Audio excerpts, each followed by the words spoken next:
The number one problems leaders are having right now, and what is happening for the leaders and the organizations that have solved that problem. Hey, it is John Cheplack coming to you from beautiful Incline Village, Lake Tahoe. Just arrived here super early this morning on the front side of an event that we're having with leaders that want to grow their business. And we're going to talk about all aspects of operating, growing a productive, profitable business. But there's one issue that I know is the difference maker for those that are stuck. And this may be you. And part of it may be that you don't even realize it. You think that you've got to take care of so many other things, or there's so many other bigger issues. And the number one rule that I want to share with you is this. Number one, it's never going to be the right time.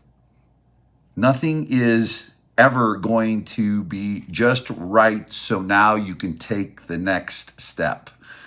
And you've got to get over that. Every organization has dysfunction. You know, people talk about their company, their business, their team. We're a family, we're a community. Well, let's talk about your family. Does your family have dysfunction? I know mine does. But watch this. Are you in it for the long haul with your family? Of course you are. I am too. Well, and then we take a look at our tribe, our village, our community, our business. We're going to have bumps in the road, and we're going to have dysfunction. But if we're upfront about that and we get past the fear of, or the expectation of personally as a leader, that everything's got to be just right, you know, nothing's ever going to be perfect. You're going to have natural attrition, but what you're going to find is that you're actually going to grow. I can tell you this. You can look at the top organizations in the world. I get to talk to them daily, and I'll tell you what, it's not perfect. It is not perfect. I'll tell you what is perfect is the consistent, imperfect, right action. Write that down, okay? The consistent, imperfect, right action. See, right action, imperfect. Right action, imperfect. See, the wrong action is to stop recruiting. See, the number one issue that organizations have that aren't growing is they don't have enough people. Well, we don't have enough leads. Baloney. Show me your database and show me how many people that you've abandoned, or your agents have abandoned, or you only send one email a month to those leads. Well, I mean, come on. Of course, you're never going to have enough business for your agents because you don't even take care of the business that you already have. Okay. The number one issue is this: bringing people in. Let me do a little math equation for you. Okay. And I don't know, let's go into your marketplace, but I'm just going to say that roughly, per side, you make $10,000 on a real estate transaction before it's split up, commission splits, etc. $10,000, one transaction. I want you to go look at your roster right now. If you're a mega team, if you're a medium team, or if you're just starting a team, all you need to have is a couple productive agents for you to do this math equation. And I want you to go take a look at the line item of that one agent, after they get their commission split, what you retain. Now, I will guarantee it is a multiple of one transaction. Stay with me. That one agent, I don't know, let's say I'm going to be real conservative because I've seen teams retain $400,000 off an agent who does stay with the team. That just drives broker owner managers bananas because they're always scrapping over splits, but not picking on you broker owner managers. But, you've got to take a look at the business a little bit differently. But I'll save that for another video. But watch this. Let's say an agent, you retain $40,000 in a year off an agent. That means they bring in $80,000, they get 40, you get 40. Now, that's not a living, but stay with me, 40 grand, okay? Let's see, that's already a 4 multiple of that one $10,000 real estate transaction. Are you with me? John, I know that. Do your actions reflect that you know that? Now, listen, you need to continue to optimize your operation, okay? Every silo of it. constantly evolving it. I'm not saying abandon it. Keep learning, keep striving, keep mirroring, keep masterminding, keep collaborating, keep finding best practices. 100%. And you know what? It's always going to be broken. It is always going to be broken. Period.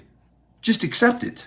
See, the difference between, one of the big differences between those that do good or even great versus excellence. I mean, the one lever, okay, the one hinge that will just swing that barn door wide open is we consistently wake up every day. Let's see. I think I get 10,000 from one transaction. I get 40,000 from one agent that, by the way, on average stays with me for 3.5 years. My math tells me that's $130,000. No, let's see. 40 times 3 is 120, 140. $140,000 off one recruit.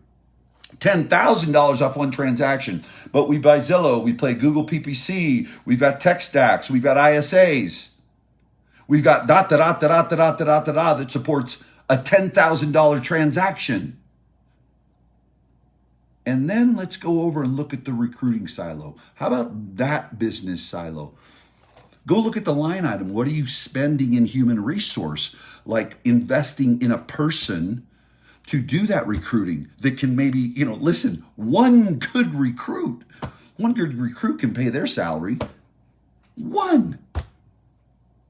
That's it. One. Imagine multiple recruits. So, let's take a look at the technology. Let's take a look at the lead gen. Let's take a look at the lead nurture, the follow-up, the tech stack that you have in place for an activity that will generate a multiple of dollars of just one transaction. See, there's your breakdown. Right there, period, end of discussion. It's a people business. It's a people business and a discussion. Do the math.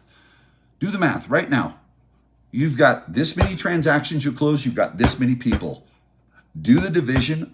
We close X transactions per person. We want to increase our productivity.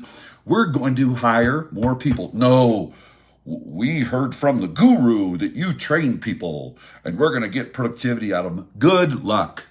You can't make a person productive. And I'm not saying don't train people. I'm sorry, you're not going to squeeze per person productivity out of a group of people.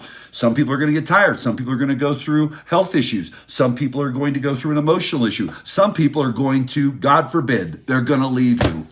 But someone's going to tell you, just squeeze more out of them, make your training better. Baloney. You know the number one way to motivate someone is have them see someone come in new and be successful and actually apply the strategies, tactics, and systems that have been in place that are proven in your organization. That's how you motivate someone, period. Because motivation comes from within, a self-discovery. Now they're going to be inspired. Inspiration is seeing something outside of us, okay?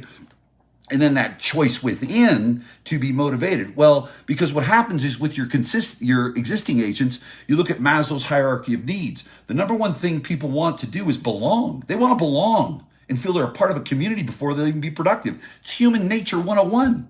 Well, when they see someone new come in, they see continued pressure coming in. Number one, it tells them, whoa, this is a place people want to be a part of. But you know what happens? Leaders, they grind down. They'll even sit in meetings. Recruiting's number one. We need more people. And they'll go back and get on the treadmill, the transaction treadmill.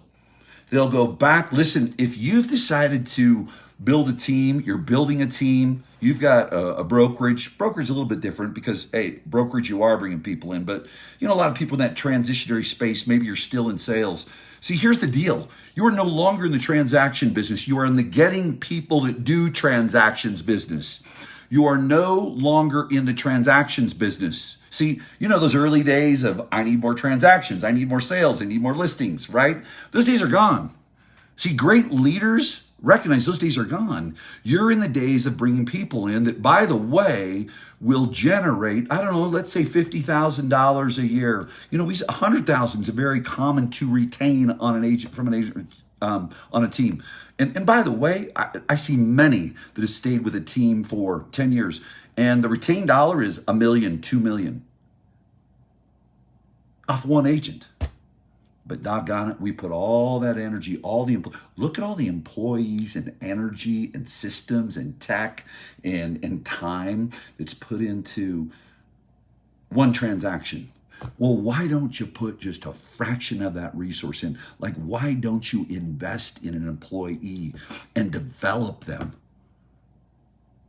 You know, a lot of recruiters fail because the leaders just expect them to just start recruiting. I mean, how much money are you investing in that position, in the systems and processes to support that position, in developing that human being so they can grow skill sets and give you the highest ROI on anything that you do? So, because here's the deal. The people that are blowing it out of the water, they get it. Pay attention to the posts I put up. Look at the agent population count and look at the production. It's really simple. It's super simple. So, people, that's your problem. The ones that are crushing it out there, they get it. And they consistently invest human resource and financial resource in that silo of the business. And they're going to keep winning over and over and over again. Now, I'll close with this. I know, John, recruiting's number one. And maybe you've said it before. And then you go back and jump on that treadmill and do the same old thing over and over again. Well, I want you to stop. I want you to stop. Things are never going to be just perfect. They're just not. It's not going to be the perfect time. Right now is the perfect time. Every day is the perfect time to be recruiting. That's it. It's simple. So leave this video with a new mindset and keep recruiting. Have an awesome day. I'm on the front side of this wonderful mastermind we have here in Lake Tahoe, and I'm going to get on some coaching calls, and we'll talk to y'all soon.